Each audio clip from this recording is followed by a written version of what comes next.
Number 3 क्या लिखेंगे? Translocation. इधर देख लो क्या लिखेंगे? ट्रांसलोकेशन।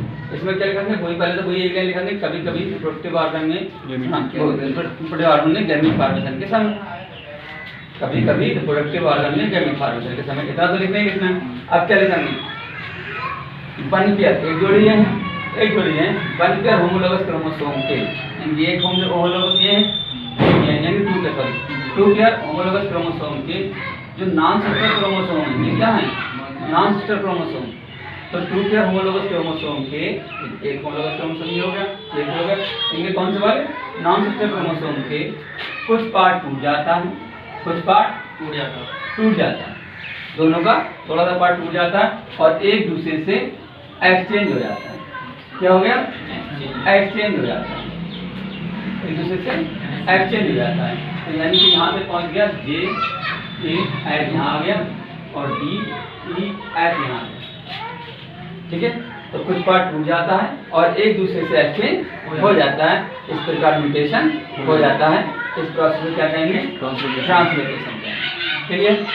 समझ में आ गया? तो लास्ट नंबर 4 लास्ट है इन्वर्जन। इन्वर्जन में क्या लिखेंगे? कि कभी कभी रिप्रोडक्टिव ऑर्गन में गैमीट फॉर्मेशन के समय, वो तो लिखना ही, एक क्रोमोसोम का कुछ पार्ट टूटकर ये टूट गया और ये 180 डिग्री घूम जाता है। कितना? 180 डिग्री घूम जाता है, यानी कि ये ऐसा था कि ये क्रोमोसोम ये हुआ, एक जीन ये हुआ, एक जीन ये हुआ, अब ये 180 डिग्री घूम गया। तो जो जीन इधर थे वो उधर चले गए, यानी कि जो इधर उनका बन रहा था इधर बनेगा, ये वाली चीज़ यहाँ बनेगी, ये वाली बीच में रहेगी, ये यहाँ आ जाएगी, यहाँ आ जाएगी, ठीक है। तो क्या हो जाएगा? म्यूटेशन मिल जाता है। तो क्या लिखेंगे? इन्वर्जन में कभी कभी रिप्रोडक्टिव ऑर्गन में गैमीट फॉर्मेशन के समय एक क्रोमोसोम का या सीधे क्रोमोसोम का कुछ पार्ट टूटकर 180 डिग्री रोटेट हो जाता है, 180 डिग्री रोटेट हो जाता है और म्यूटेशन हो जाता है। इस प्रोसेस को क्या कहेंगे? हम इन्वर्जन कहेंगे। इस प्रोसेस को क्या कहेंगे? इन्वर्जन कहेंगे। तो यानी कि ई तो यही रहेगा, एफ यहाँ आ जाएगा और डी यहाँ आ जाएगा, ठीक है। क्लियर? बात कर रहे हैं नंबर 20। एक था हमारा क्रोमोसोमल म्यूटेशन जो हमने 4 भागों में बांटा था, पढ़ाया था। उसके बाद नंबर 2 जीन म्यूटेशन, यानी कि ऐसा म्यूटेशन जो जीन लेवल पर होता है। किस पर होता है? जीन लेवल पर होता है, उसे क्या कहते हैं? Gene mutation. क्या कहते हैं? Gene mutation. क्योंकि जीन के अंदर डीएनए होते हैं, डीएनए के अंदर नाइट्रोजन बेस होते हैं,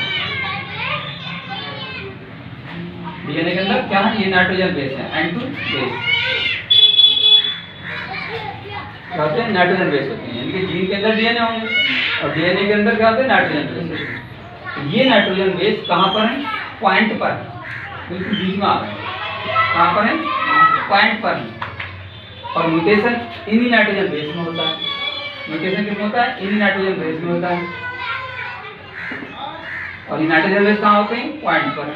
इसलिए इसे पॉइंट म्यूटेशन भी कहते हैं। इसलिए इसे क्या कहते हैं? पॉइंट म्यूटेशन भी कहते हैं। पॉइंट म्यूटेशन भी कहते हैं। तो समझ में आ रहा है? ऐसा म्यूटेशन जो जीन लेवल पर होता है उसे जीन म्यूटेशन कहते हैं। जीन के अंदर डीएनए होता है, डीएनए के अंदर नाइट्रोजन बेस होते हैं और ये म्यूटेशन जो होता है वो नाइट्रोजन बेस में होता है। इन्हीं नाइट्रोजन बेस के अंदर चेंज जाते हैं और ये नाइट्रोजन बेस कहाँ पर है? पॉइंट पर है। इसलिए इसे पॉइंट म्यूटेशन भी कहते हैं।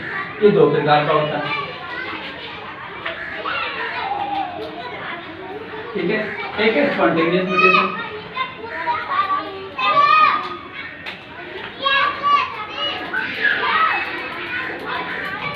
और नंबर 2 है इंड्यूस म्यूटेशन।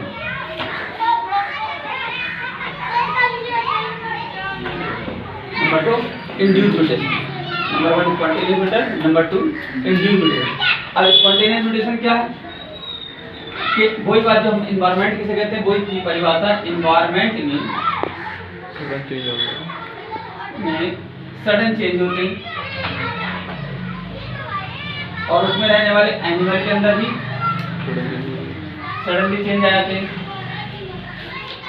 तो इसे क्या कहेंगे?